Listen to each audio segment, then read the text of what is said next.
इस कार्यक्रम के पुण्यार्जक हैं जयंती लाल जी, भाग्यवंती देवी, पंकज, विनीता, विनोद, कोकिला, नितेश, मोनिका, निकुंज जी, मोनिका शाह, जोशल, नमन, रिदम, भक्ति, दिया, ध्वनि, परी, दिशा, समस्त डागरी परिवार उदयपुर निवासी।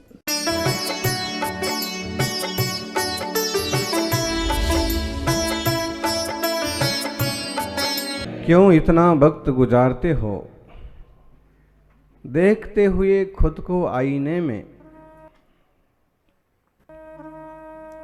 क्यों इतना वक्त गुजारते हो देखते हुए खुद को आईने में? कुछ वक्त बैठो प्रभु के चरणों में, खूबसूरत हो जाओगे सही मायने में। सबसे ज्यादा सुंदर कौन है? सबसे सुंदर कौन है? संसार में जिस व्यक्ति को जिस व्यक्ति से या वस्तु से राग होता है उसे वो सबसे सुंदर मालूम पड़ता है। लेकिन सबसे सुंदर क्या वह अकेली वस्तु है? जिस छोरे को जिस छोरी के प्रति राग हो गया, आसक्ति हो गई, अपनापन हो गया, उसे वो सबसे सुंदर मालूम पड़ती। जिस छोरी को जो छोरा अच्छा लग गया, काला कलूटा भालू क्यों ना हो, फिर भी उसे वही चाहिए, उसके लिए अपने पिता से भी विरोध कर लेगी, अपने सुंदर भाई से भी विरोध कर लेगी। किसी अच्छे लड़के को देख रखा होगा तो उसे भी छोड़ देगी कि नहीं, ये भालू ही अच्छा है। मतलब है कि सुंदरता वस्तु में नहीं होती है, व्यक्ति के अपने विचारों में और राग आदि में होती है। फिर भी कई सारी चीजें सुंदर होती हैं। अभी आप सुन रहे थे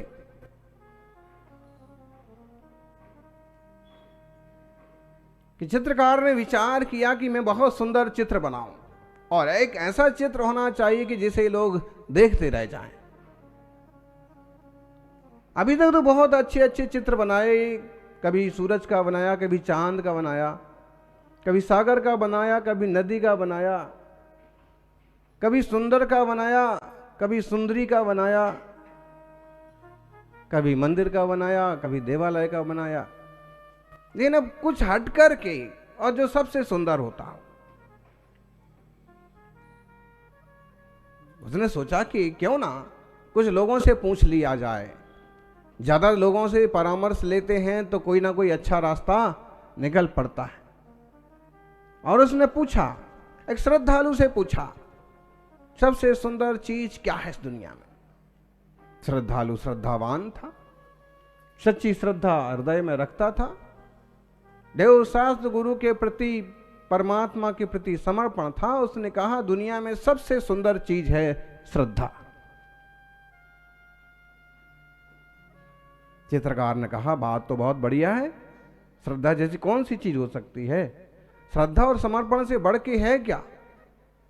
अगर परिवार में एक दूसरे के प्रति श्रद्धा और समर्पण होता है तो परिवार आनंद से चलता रहता है। समाज में एक दूसरे के प्रति श्रद्धा, गुरु के प्रति श्रद्धा होती है, जीवन में एक तरह का आह्लाद बना रहता है। श्रद्धा बहुत अच्छी चीज है, लेकिन इसका चित्र कैसे बनाएंगे? इसको फलक पर कैसे उतारेंगे? हमारे देश में बहुत सारे देवता ऐसे हैं कि जो वास्तव में हैं नहीं, लेकिन वो चित्रकारों की कल्पना है और आज वो उस रूप में मान्य है।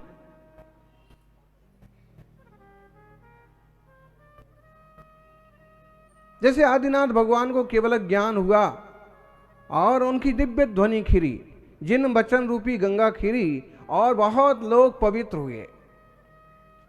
बाद में आदिनाथ को महादेव के रूप में जब चित्रित किया गया तो गंगा को सीधा जटाओं से निकलता हुआ स्त्री के रूप में दिखाया। चित्रकार की वो एक कल्पना है।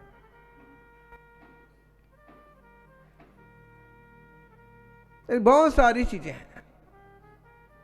गणधर का रूप क्या हो सकता है? तो गणेश जी की परिकल्पना सामने आई। बहुत प्रतिष्ठित हैं, जिनकी लंबी नाक है, जो सबकी सुनते हैं, बड़े कान हैं,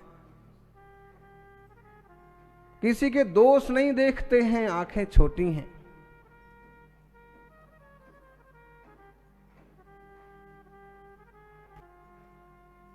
एक दंत,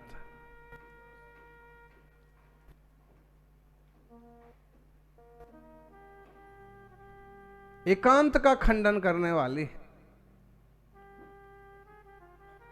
बड़ा पेट है, किसी की कुछ भी सुनो अपने बड़े बड़े कानों से, सबकी सुन लो, लेकिन सबकी बात अपने पेट में रखो, क्योंकि अगर तुम एक दूसरे की बातें एक दूसरे को कहोगे तो आपस में झगड़ा पैदा हो जाएगा।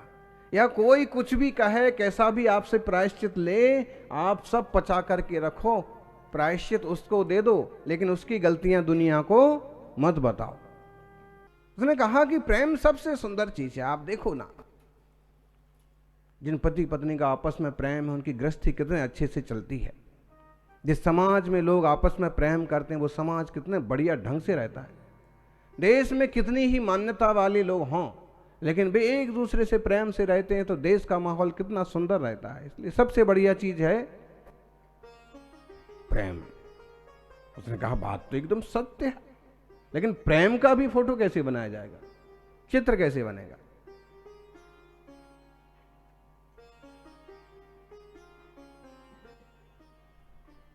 आगे चला, देखा एक मां की गोद में बच्चा है। मां ने बड़े अच्छे से उसे गोद में संभाल रखा है, और उसने कहा इनसे पूछना चाहिए, कुछ ज्यादा समझदार मालूम पड़ती हैं, ये कुछ प्रौढ़ है। और उनसे पूछा। मां ने कहा सबसे बढ़िया चीज है वात्सल्य, सबसे महत्वपूर्ण चीज है वात्सल्य। बात तो सही है। अगर वात्सल्य ना हो तो कोई मां अपने बच्चे का पालन नहीं करेगी। वात्सल्य ना हो तो कोई पशु अपने बच्चे को दूध भी नहीं पिलाएगा। वात्सल्य ना हो तो मां बेटे का व्यवहार, बड़े बुजुर्गों के साथ अपनेपन का व्यवहार भी नहीं हो पाएगा। कहा बात तो ठीक है, लेकिन वात्सल्य का भी चित्र कैसे बनता है? सैनिक मिला, मुस्तैदी से देश की रक्षा के लिए खड़ा था। उसने उससे पूछा कि बताइए सबसे बढ़िया चीज क्या है? सैनिक ने कहा सबसे बढ़िया चीज है पराक्रम। यदि आप में पराक्रम है तो आप अपने देश को सुरक्षित रख सकते हैं। यदि आप में पराक्रम है तो आप अपने समाज की रक्षा कर सकते हैं। यदि आप में पराक्रम है तो आप दूसरों को पराजित कर सकते हैं। आप में पराक्रम नहीं है तो सब कुछ बेकार है। इसलिए सबसे बढ़िया चीज क्या है? पराक्रम। उसने कहा बात ये भी अच्छी है, इसमें क्या बुराई है? पराक्रम तो चाहिए, पराक्रम ना हो तो देश और समाज की सुरक्षा ना हो पाएगी। लेकिन इसका भी फोटो कैसे बनाया जाएगा, चित्र कैसे बनेगा? आगे बढ़ा, देखा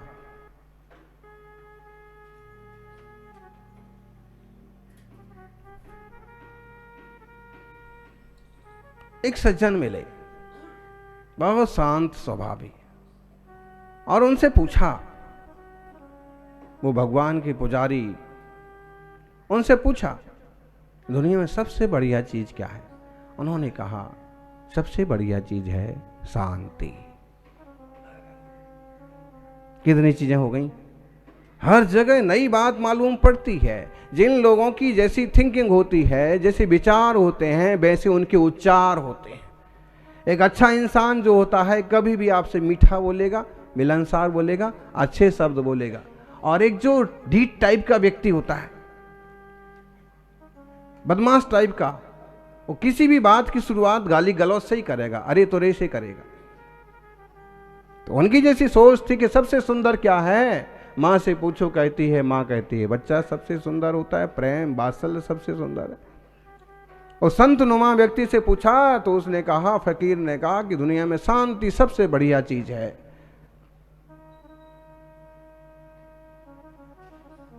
इससे बड़ा और क्या है? दुनिया कुछ भी काम करती है शांति के लिए तो करती है। लोग घर बनाते हैं किस लिए? घर में शांति से रहेंगे। लोग विवाह करते हैं, शादी करते हैं, किस लिए? शादी हो जाएगी तो शांति से रहेंगे। शादी के बाद शांति से रहते हैं?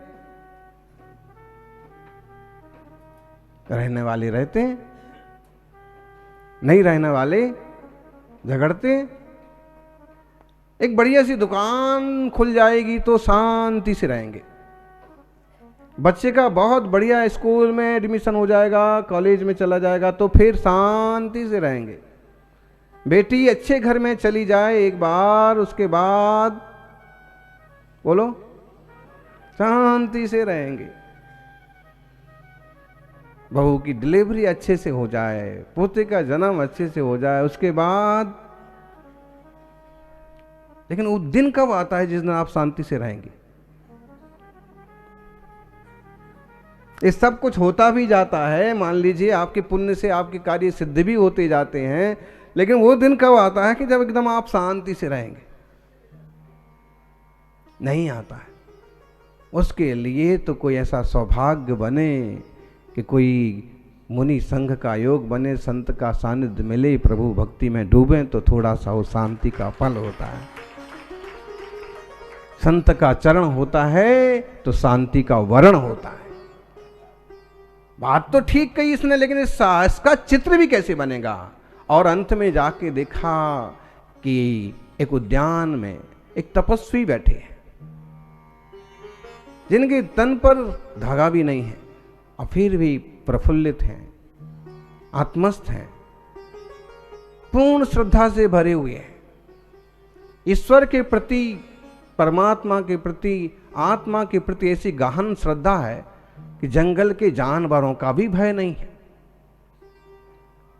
ऐसी आस्था, ऐसा समर्पण है कि खाने के लिए पास में रोटी और अन्न का दाना भी नहीं है, फिर भी उन्हें ये कोई फिक्र नहीं है कि अन्न कहाँ से मिलेगा। निष्फिक्र बैठे हैं और उनकी उस शांत मुद्रा में शांति भी, श्रद्धा भी झलक रही है, प्रेम भी झलक रहा है। जहां वो बैठे हैं वहीं शेर भी शांति से बैठा है, गाय भी शांति से बैठी है। महावीर स्वामी का फोटो देखते ना, कहीं कहीं ऐसा बनाते हैं, महावीर स्वामी बैठे हैं और एक शेर और गाय उस नदी के तट पर पानी पी रहे। तो सांप और नेवला भी शांत बैठे हैं, पास में प्रेम से है। तो यहां प्रेम भी है,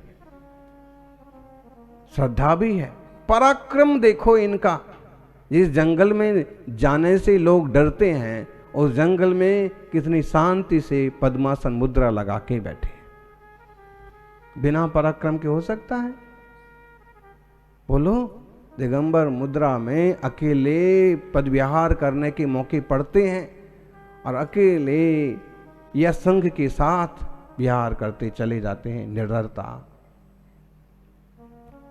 सबसे बड़ा पराक्रम तो यही है, इंद्रिय विजय करना। इंद्रिय विजय करना, इससे बड़ा पराक्रम दुनिया में और कोई नहीं है। इसलिए जिन लोगों ने इंद्रिय विजय किया है, स्पर्शन रसन घ्राण चक्षु कर्ण इंद्रियों को जीता है, उनको जिन कहा गया।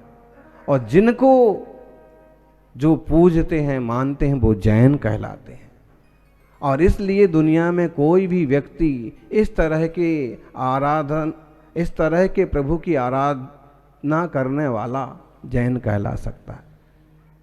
सच्ची बात यह है कि इंसान चरित्र से जैन होता है, बाकी और कोई कारण नहीं। कोई भी इंसान अपने आप को इस रूप में पेश कर सकता है, और नाम में सिर्फ जैन लगता हो और आचार विचार कुछ ना हो, कोई औचित्य नहीं जैन कहलाने का।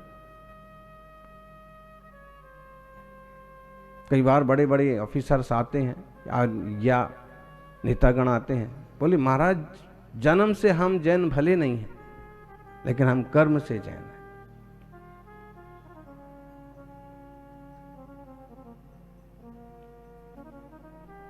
अभी एक बड़े मुस्लिम संप्रदाय के अधिकारी आए थे। उन्होंने कहा कि मेरी शिक्षा जैन स्कूल में हुई है, इसलिए मेरे भीतर आग्रह, हठाग्रह बहुत ज्यादा नहीं है।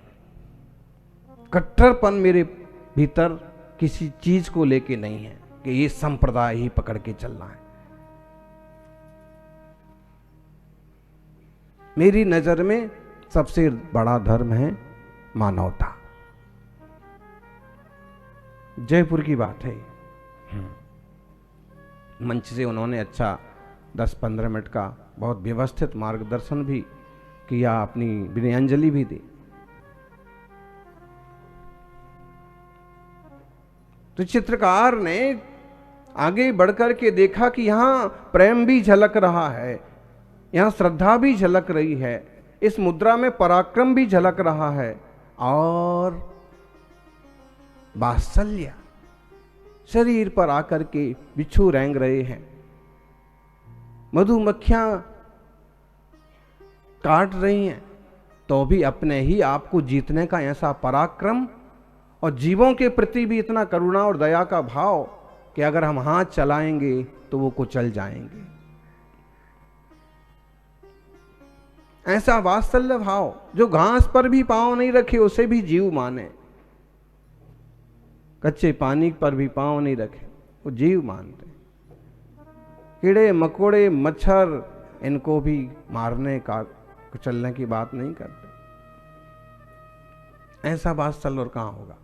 और शांति, शांति तो अथाह स्वरूप को जानने से, स्वरूप संवेदन होने से, आत्मबोध होने से शांति तो इनके चेहरे से टपक रही है। किसी किसी व्यक्ति का चेहरा देखिएगा, किसी किसी साधक का एकदम पूर्ण शांतिमय और सौम्य, वो कुछ ना कहें तो भी आपको अच्छा लगेगा, उपदेश मिल जाएगा। ऐसे कोई कोई श्रावक श्राविकाओं में भी मिल जाएंगे आपको, बड़े शालीन सज्जन, दो बातें करेंगे और आपको बहुत अच्छा लगेगा, कुछ ना बोलेंगे तो भी अच्छा लगेगा। और कुछ लोगों के चेहरे ही देखो तो, इसलिए कहते हैं कि क्यों इतना वक्त गुजारते हो देखते हुए आईने में, प्रभु के चरणों में बैठो, थोड़ी देर उन्हें निहारो, खूबसूरत हो जाओगे सही मायने में। मुनि मुद्रा को देख करके उसे लगा कि दुनिया में सबसे खूबसूरत अगर कोई चित्र बन सकता है तो बस ये तपस्वी की मुद्रा का ही सबसे खूबसूरत चित्र हो सकता है। इससे सुंदर और क्या हो सकता है, जहां शांति भी है, श्रद्धा भी है, समर्पण भी झलक रहा है, प्रेम वात्सल्य भी झलक रहा है, पराक्रम साहस भी झलक रहा है और अत्यंत निरपराध अहिंसक शांत मुद्रा। सौभाग्यशाली हो। इसलिए तो मुनि राजों की, दिगंबर तपस्वियों की ऐसी महिमा और गरिमा है। यही मोक्ष मार्ग है। वंदनीय संत चरण जिसके मन में रहते हैं उसका आचरण वंदनीय हो जाता है।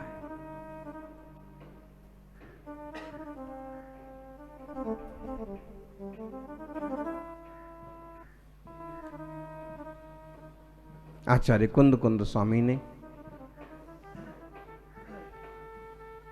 समय सार की चौथी गाथा में इस बात को बहुत गंभीरता से लिया कि दुनिया सुंदरता की खोज में है, लेकिन इसे पता नहीं है कि असली सुंदरता तो हमारे अपने स्वरूप में है।